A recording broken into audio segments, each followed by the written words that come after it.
Shalom प्रियो, स्वागत है। आज हम प्रकाशित वाक्य 19 अध्याय में हैं और 19 अध्याय में मेमने के विवाह के बारे में लिखा हुआ है। ये मेमना कोई और नहीं परंतु प्रभु यीशु मसीह है और हम उसके विवाह के बारे में देखेंगे यहाँ पर। तो जब आप 1 पद से लेकर 10 पद तक पढ़ते हैं तो वहाँ पर मेमने के विवाह के बारे में दिया हुआ है। ये विवाह किसके साथ होगा और कैसे होगा उसको हम देखते हैं। तो यहाँ सबसे पहले तो हालेलुया की स्तुति से शुरू करते हैं। ये हालेलुया एक स्वर्गीय भाषा है जो परमेश्वर की स्तुति में, उसकी प्रशंसा में उपयोग किया जाता है। और बेबीलोन का पतन हो चुका है। बेबीलोन हमने बीते वीडियो में सीखा। बेबीलोन एक मनुष्य का सिस्टम है जो परमेश्वर के विरुद्ध में काम करता था, उसको परमेश्वर पूरी तरीक़े से ख़त्म कर दिया। अब उसका कोई विरोधी नहीं रहा। शैतान, झूठा भविष्यवक्ता और वो दुष्ट राजा, तीनों ये जो तीनों एक होकर के काम कर रहे थे परमेश्वर के विरुद्ध में, उनको परमेश्वर ने कैद कर दिया, उनको जो है नाश कर दिया है। अब परमेश्वर के विरुद्ध में बात करने के लिए, बोलने के लिए, दोष लगाने के लिए यहाँ पर अब कोई नहीं है। यहाँ पर केवल मेमने का विवाह हो रहा है अपनी कलीसिया के साथ।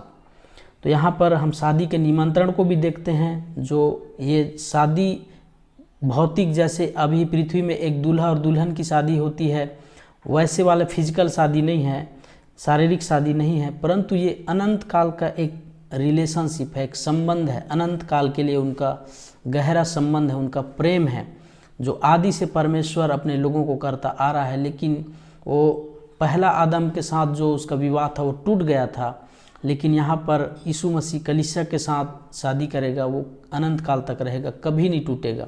तो उस संबंध को जारी रखने के लिए मेमना यीशु है और उसकी दुल्हन कलीसिया है। वर्तमान में अभी कलीसिया जो है धरती पर है, लेकिन यीशु मसीह स्वर्ग में है, इसलिए कलीसिया के साथ यीशु मसीह का सगाई हो चुका है, लेकिन शादी उसी समय होगा। 19 अध्याय में हम देखते हैं तो,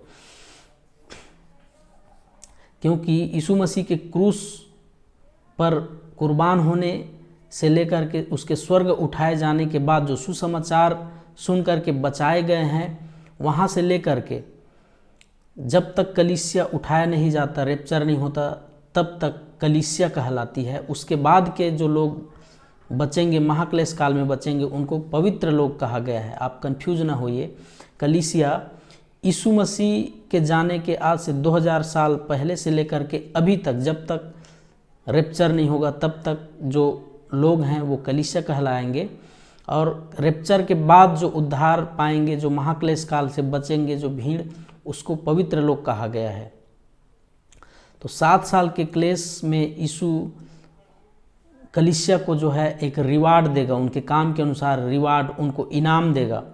उनके कामों के बदले जो उन्होंने धरती पर रहकर अपने लिए स्वर्ग में धन इकट्ठा किया, जो भले भले काम किए, उसके बदले यीशु मसीह अपनी कलीसिया को न्याय देगा, उनको रिवार्ड देगा, उनको इनाम देगा। ये स्वर्ग नरक जाने वाला न्याय नहीं है, परंतु एक रिवार्ड है।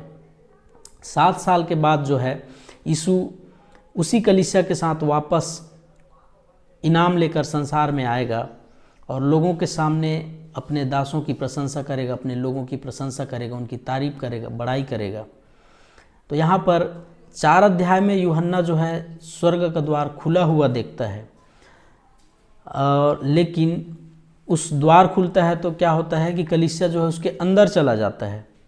और 19 अध्याय में 11 पद से लेकर 16 पद में जो फिर से दोबारा स्वर्ग का द्वार खुलता है, उसमें हम देखते हैं कि यीशु और कलीसिया उस स्वर्ग से बाहर आते हैं। तो यहाँ पर रहस्य है, कलीसिया एक रहस्य है। कलीसिया उठा लिया जाता है और जितनी विपत्ति हैं, जितने शैतान के प्रकोप हैं, जितने परमेश्वर के प्रकोप हैं, उन सब महाक्लेश काल से बच जाएगा कलीसिया और वो यीशु मसीह के साथ में रहेगा। लेकिन फिर 19 अध्याय में अपने पूरे कलीसिया और अपने पूरे सेना के साथ यीशु मसीह फिर इस जगत में दोबारा वापस आएगा। तो रैप्चर का मतलब यीशु बीच बादलों में आएगा, धरती पर नहीं आएगा, वो बीच बादल में रहेगा और कलीसिया उठा ली जाएगी। लेकिन दूसरा आगमन में यीशु मसीह पूरा धरती पर आएगा और झूठे जो भविष्यवक्ता है, झूठा जो राजा है और शैतान रहेगा, उसको पूरी तरीके से ख़त्म करेगा दूसरा आगमन में, सेकंड कमिंग में।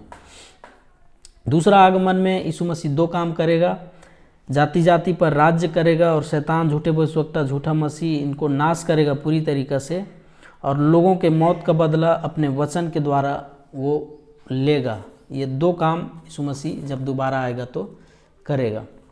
तो यहाँ हम 19 अध्याय के 11 से 16 पद में देखते हैं तो सफ़ेद घोड़ा में आ रहा है, वो यीशु मसीह है। वो विश्वास योग्य और सत्य है, वो धर्म से न्याय करने वाला है। उसकी आँख जो है आग के समान दिख रही है, और उसके नाम को कोई नहीं जानता, क्योंकि सभी लोग उस समय पाप में डूबे रहेंगे इसलिए। और वहाँ जो है वस्त्र, उसका वस्त्र जो है पर्पल रंग का है, ये सफ़ेद वस्त्र नहीं है, ये पर्पल रंग का वस्त्र पहना हुआ रहेगा। इसके पीछे जो है, इसके साथ में कलीसिया आएगी, इसको सारे लोग देखेंगे। ये जो है कलीसिया का रिवार्ड है, इनाम रहेगा। यीशु मसीह जो है कलीसिया को इस दुनिया में राज्य करने का अधिकार देगा अपने साथ 1000 साल का, और उनको राजा बनाएगा, उनको प्रभुता देगा लोगों के ऊपर। इसीलिए यहाँ पर राजाओं के राजा और प्रभुओं का प्रभु, ये शब्द है, टाइटल यीशु मसीह को दिया गया है। जब आप देखते हैं 19 अध्याय में, वहाँ लिखा हुआ है राजाओं का राजा और प्रभुओं का प्रभु 16 पद में। तो इसीलिए वो कहलाएगा, क्योंकि कलीसिया जो है सभी लोग राजा रहेंगे और सभी को प्रभुता करने का, उनके ऊपर अधिकार करने का उनको अधिकार दिया जाएगा। इसलिए यहाँ पर राजाओं के राजा और प्रभुओं का प्रभु कहा गया है। और 17 पद से लेकर जब हम 21 पद में पढ़ते हैं तो वहाँ लिखा है,